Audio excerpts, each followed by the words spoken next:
Good morning. It is. Thank you.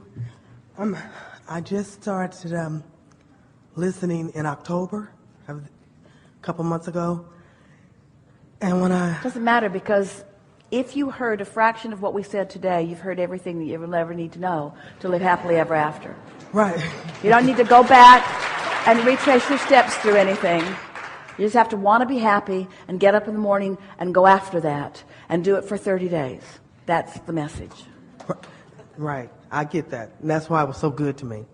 But what my question is, I have two.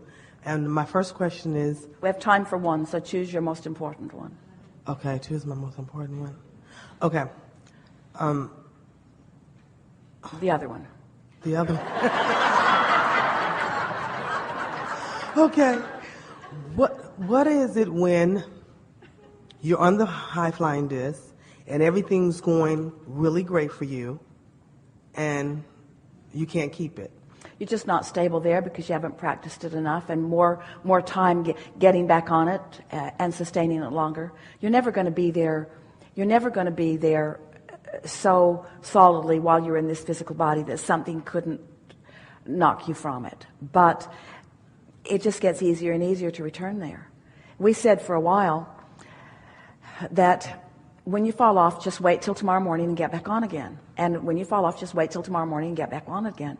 And one day Esther said to us, Abraham, I refuse to accept that I have to wait till tomorrow to get back on.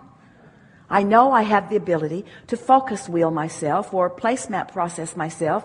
I know I have the ability to positive aspect myself. I know I can get back on. And what was born in Esther in that moment was a determination to be there.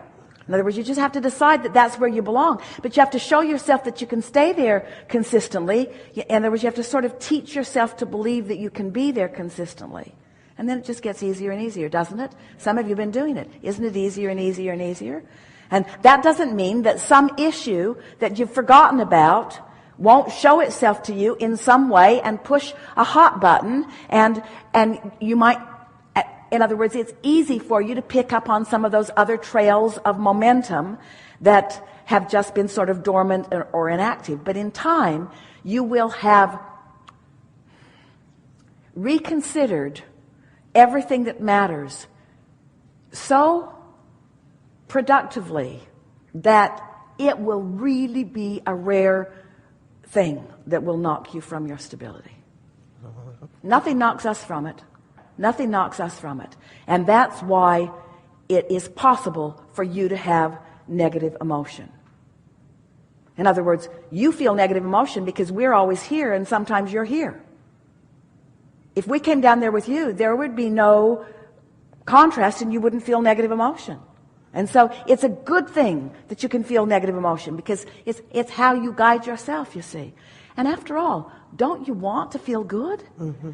We like to play with you. We know happiness is a terrible price to pay for alignment. But we also know that there isn't anything that any of you want that is for any other reason than you feel you think that you would feel better in the having of it. In other words, you want to feel good. Absolutely. Yeah. Good. Clear enough? Clear enough. Really good. This is a very good time for a segment of refreshment.